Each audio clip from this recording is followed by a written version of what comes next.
Assalamualaikum warahmatullahi wabarakatuh. Uh, Kali ini saya ingin mempresentasikan hasil penelitian skema kerjasama dalam negeri dengan judul optimalisasi kualitas jaringan menggunakan GBM berbasis ketersediaan sel dan efisiensi ERB. Ya. Adapun yang menjadi latar belakang penelitian ini adalah bahwasanya seiring dengan perkembangan teknologi komunikasi nirkabel, jaringan 4G telah memberikan kontribusi signifikan dalam menyediakan kecepatan unduh tinggi dan latensi yang rendah yang mendukung aplikasi seperti streaming video dan game online. Namun ada kebutuhan untuk meningkatkan kapasitas cakupan dan efisiensi energi pada jaringan 4G, di mana penelitian ini berfokus pada optimalisasi ketersediaan sel dan efisiensi ERB dengan memanfaatkan teknologi machine learning, khususnya gradient boosting machine.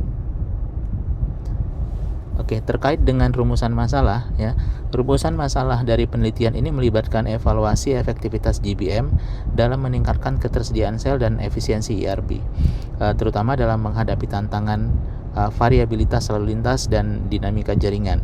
Penelitian ini juga mengeksplorasi bagaimana integrasi GBM dapat memberikan peningkatan pada kecepatan, keandalan, dan kapasitas jaringan tanpa mengganggu operasional yang sedang berjalan. Selanjutnya adalah terkait dengan metodologi penelitian. Ya, penelitian ini dimulai dengan perumusan masalah, pengumpulan data jaringan melalui drive test, dan analisis data untuk menemukan pola atau tren. Setelah itu, model GBM dikembangkan dan dievaluasi secara berkala untuk memastikan performa yang optimal. Ya, jika model belum memenuhi kriteria yang diinginkan, maka dilakukan penyesuaian ulang hingga diperoleh hasil yang sesuai. Oke, selanjutnya adalah terkait dengan kebutuhan perangkat lunak dan keras. Proses penelitian ini menggunakan perangkat lunak seperti Python untuk analisis data dan pemodelan, serta perangkat keras dan dengan spesifikasi tinggi, termasuk prosesor Intel Core i7, RAM 32GB, dan VGA NVIDIA Max 150 yang mendukung simulasi pemrosesan data dalam skala besar. Oke, selanjutnya adalah dataset hasil pengukuran drive test jaringan 4G LTE, di mana pada slide ini menampilkan proses awal analisis dataset hasil pengukuran drive test jaringan 4G LTE. Tahap pertama melibatkan import pustaka Python yang diperlukan untuk pemrosesan data, termasuk NumPy, Pandas, Skitlearn, dan Matplotlib untuk visualisasi. Setelah itu, slide menunjukkan sampel dari 5 baris pertama data yang berisi berbagai metrik performa jaringan seperti ketersediaan sel, efisiensi ERB, dan indikator lain yang penting untuk mengukur kualitas jaringan 4G LTE. Analisis terhadap data ini digunakan untuk melatih model prediktif yang akan meningkatkan kinerja jaringan. Oke, selanjutnya adalah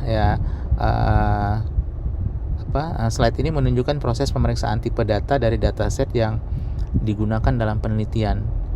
Dengan menggunakan fungsi dfinfo, ditampilkan informasi mengenai setiap kolom, jumlah data yang tidak kosong, dan tipe dari masing-masing kolom.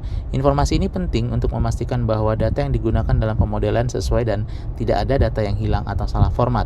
Hasil pemeriksaan menunjukkan bahwa dataset terdiri dari 22 kolom dengan berbagai tipe data seperti integer, numPad, dan objek yang merepresentasikan metrik performa jaringan 4G LTE seperti setup ERB dan rasio drop ERB. Oke, selanjutnya slide ini menampilkan hasil pengecekan data kosong atau missing values pada setiap kolom dataset menggunakan fungsi df_is_null min. Hasil yang ditampilkan menunjukkan bahwa tidak ada nilai kosong atau missing values dalam setiap kolom dataset, dengan semua kolom memiliki nilai 00. Ini memastikan bahwa data yang digunakan untuk pemodelan lengkap dan siap untuk dianalisis lebih lanjut tanpa perlu penanganan terhadap nilai-nilai yang hilang. Oke, slide ini menjelaskan proses pelaksanaan penelitian yang melibatkan pembagian dataset menjadi pelatihan atau training set dan set pengujian atau training set menggunakan fungsi test split. Sebanyak 80% dari data digunakan untuk pelatihan dan 20% sistem sisanya digunakan untuk pengujian. Proses ini juga disertai dengan reset indeks pada setiap subset data untuk memastikan konsistensi. Di bagian bawah slide ditampilkan 5 baris pertama dari variabel target Y-train yang merupakan rasio kesuksesan setup IRB. Data ini digunakan dalam proses pelatihan model untuk memprediksi performa jaringan 4G LTE. Oke, slide ini menunjukkan hasil prediksi model yang menampilkan rasio kesuksesan setup IRB pada 5 baris pertama data prediksi. Data ini disimpan dalam bentuk data frame pre-train yang berisi nilai prediksi rasio kesuksesan setup IRB. Selanjutnya, evaluasi kinerja model dilakukan dengan membandingkan nilai prediksi dengan nilai asli dari variabel target dan menghitung kesalahan atau error antara keduanya. Data frame banding train memperlihatkan nilai prediksi, nilai asli dan error yang digunakan untuk mengevaluasi akurasi model. Hasilnya menunjukkan bahwa nilai prediksi cukup mendekati nilai asli dengan kesalahan yang relatif kecil. Oke, slide ini menampilkan ringkasan statistik dari performa model yang mencakup analisis terhadap nilai prediksi, nilai asli, dan error. Dari hasil describe, kita dapat melihat metrik seperti rata-rata, standar deviasi, nilai minimum, maksimum, serta kuartil. Untuk ketiga variabel tersebut, rata-rata prediksi dan nilai asli sangat mendekati satu sama lain, menunjukkan bahwa model mampu menghasilkan prediksi yang akurat. Mean absolute error atau MEI tercatat sebesar 0,127499 yang menunjukkan tingkat kesalahan rata-rata yang kecil antara prediksi dan nilai asli. Variasi error yang relatif kecil juga menandakan bahwa model cukup konsisten dalam memberikan hasil prediksi yang mendekati nilai sebenarnya. Oke, slide ini menampilkan grafik hubungan antara nilai prediksi dan nilai aktual pada training set. Pada grafik ini, garis biru mewakili kesesuaian antara prediksi dan nilai asli. Sebagian besar titik data berada sangat dekat dengan garis ini, menunjukkan bahwa prediksi model mendekati nilai sebenarnya.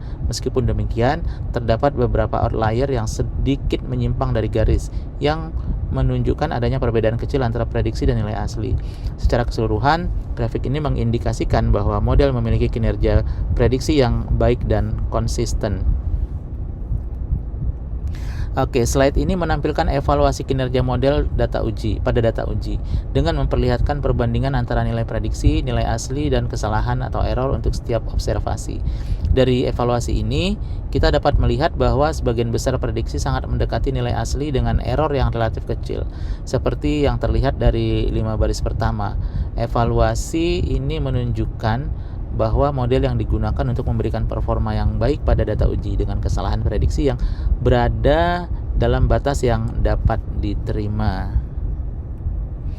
Oke, slide ini menampilkan ringkasan statistik hasil evaluasi performa model pada data uji. Statistik tersebut mencakup nilai prediksi, nilai asli, dan error atau kesalahan. Dari ringkasan ini kita dapat melihat rata-rata nilai prediksi yang sangat dekat dengan nilai asli, yang menunjukkan bahwa model memberikan prediksi yang akurat. Selain itu, mean absolute error sebesar 0,133945 menunjukkan bahwa rata-rata kesalahan prediksi cukup kecil. Nilai minimum, maksimum, dan kuartil untuk setiap metrik juga disajikan yang menunjukkan konsistensi model dalam memprediksi performa jaringan. Oke, slide ini menampilkan analisis grafik hubungan antara prediksi dan nilai aktual pada data uji. Grafik ini menunjukkan bahwa sebagian besar titik prediksi berada sangat dekat dengan garis kesesuaian sempurna, yang mengindikasikan bahwa model bekerja dengan baik dan menghasilkan prediksi yang akurat pada rentang nilai yang sempit. Meskipun ada beberapa titik yang sedikit menyimpang dari garis secara keseluruhan, model menunjukkan kinerja yang baik dalam memprediksi nilai aktual dari data uji. Oke, berikut ini adalah kesimpulan dan saran, ya, di mana penelitian ini menunjukkan bahwa model GBM yang diterapkan memiliki performa yang baik dan memprediksi rasio kesuksesan setup IRB dengan tingkat akurasi yang tinggi dan error yang relatif kecil. Meski demikian, ada beberapa outlier yang menunjukkan error lebih besar, mengindikasikan bahwa model ini mungkin memiliki keterbatasan dalam memprediksi nilai yang lebih rendah atau lebih bervariasi dari yang diharapkan. Saran, secara keseluruhan penelitian ini menyimpulkan bahwa penelitian GBM dalam optimalisasi jaringan 4G memberikan kontribusi signifikan terhadap peningkatan kinerja jaringan dan kualitas pengalaman pengguna, serta menyediakan dasar yang kuat peningkatan berkelanjutan menuju jaringan 5G. Namun, penelitian ini juga menggarisbawahi pentingnya perhatian lebih lanjut terhadap variasi dalam kondisi jaringan yang dapat mempengaruhi akurasi model. Dan slide terakhir adalah mata kuliah terkait dengan penelitian ini, yaitu jaringan komputer, pemrograman komputer, metodologi penelitian, sistem telekomunikasi bergerak, dan tugas akhir. Terima kasih. Assalamualaikum warahmatullahi wabarakatuh.